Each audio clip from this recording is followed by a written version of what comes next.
Bucks go on a 28-7 run in the last 3 minutes to force overtime, but still cannot get over the line and slip to 16-22. Why are they in such a bad situation against an injury-depleted Bucks team? Why do they need such a heroic effort late? Let's talk about it in tonight's post-game show.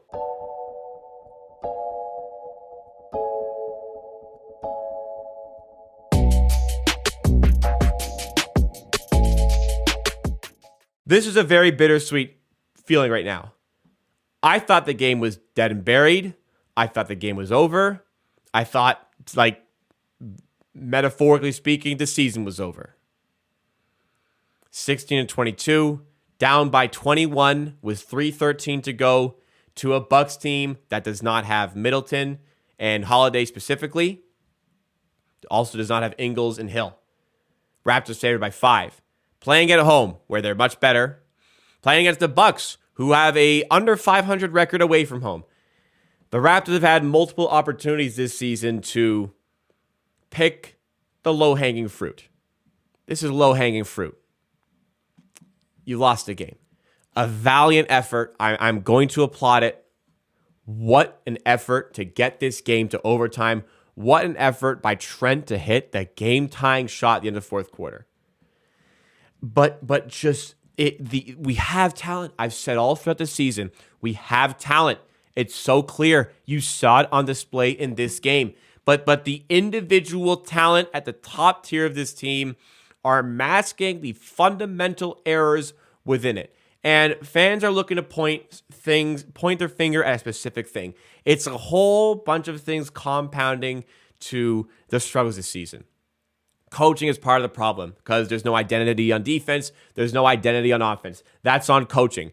A chef is only as good as his ingredients. For Nick Nurse, I think he could be doing better, but the ingredients aren't there. The team is not very good. The front office still has not given us a rim protector. The front office has not given us a crafty playmaking point guard. The front office has not done enough to provide us shooters for this team. That's a problem. Individual players that we have, that the front office has assembled, are not playing up to their abilities this season consistently.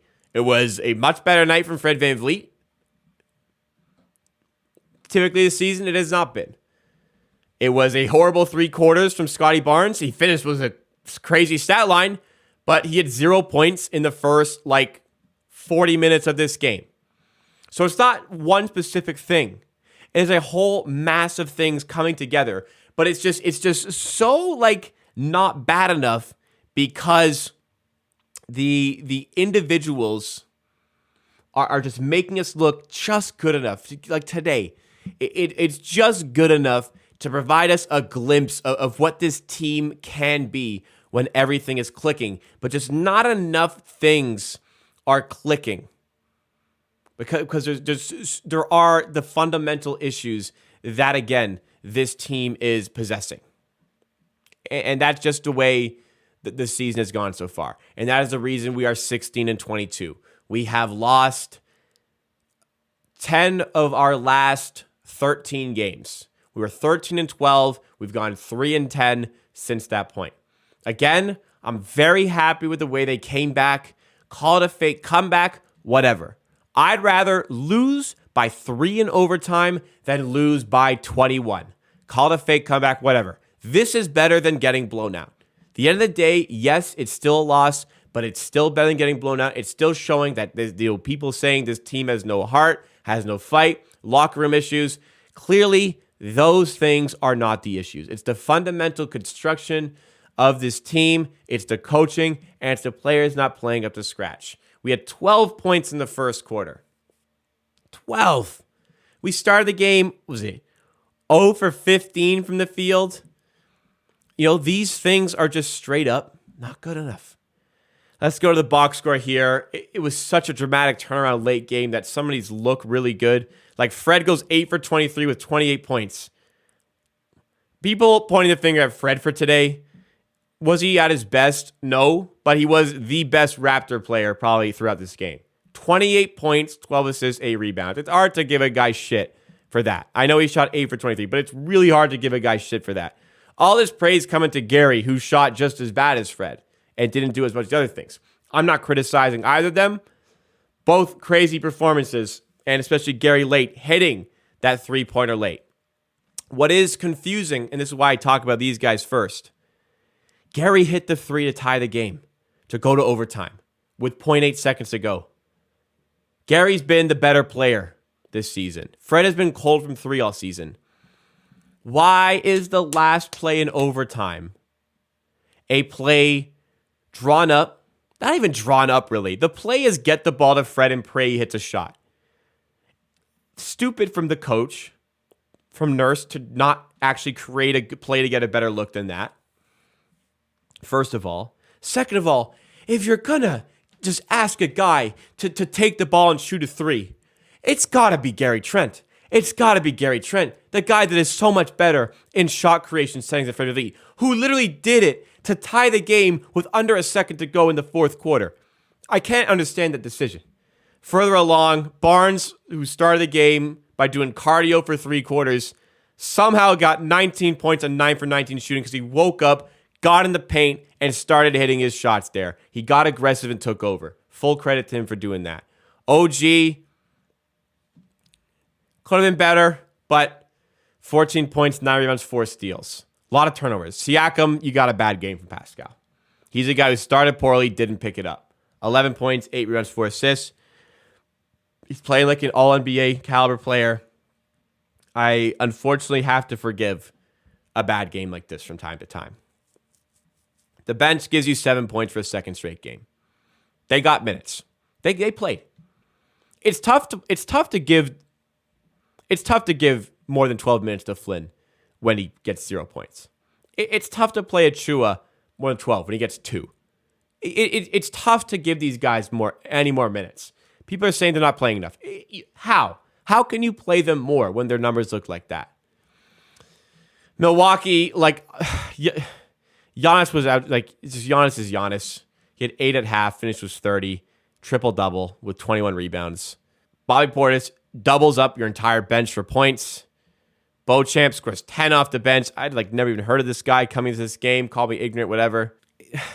And look, I told you it's a bad Bucks team. They shot 40 and 33. We were just that much worse. 33 to 20. 33% from the field, 20% from three. They had 73 rebounds to our 47. But you forced 28 turnovers like you did in the Suns game. And you only commit 9.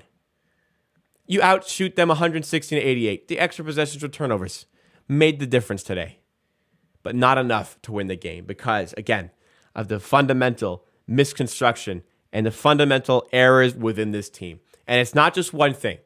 It is a gross oversimplification from people who do not care enough to just think and use their mind and delve up actual opinions about this team to suggest it's solely on Fred this season. It's solely on this, that, whatever. There is so much wrong with this team. So much is going wrong with this team. It's a lot more than one thing. It's difficult to convince me at this point that you can just up and turn it around. And if you can up and turn it around, you're going to lose your first round pick in the process. And that first round pick might be pretty goddamn valuable this season. So I'm under the impression, you saw the individuals just continue to provide you a glimmer of what this team can be, but with the overall misconstruction around them, you're just not going to churn out enough consistency to win enough games to make any sort of noise this season, it looks like. It's a sad reality. It is a reality that I hate, and it's a reality that I don't want to talk about, but I don't think there really is much choice at this point for the way this season has gone. Oh, my goodness. I need a drink. That was crazy. All right. I got nothing else to say. Thank you so much for tuning in today. I really do appreciate it. If you guys did enjoy, please make sure you drop a like. It's the easiest and quickest way to support the channel. Dropping a like helps us end up on some more recommended pages and goes a long way to supporting me in the YouTube algorithm, even though it may seem insignificant to you.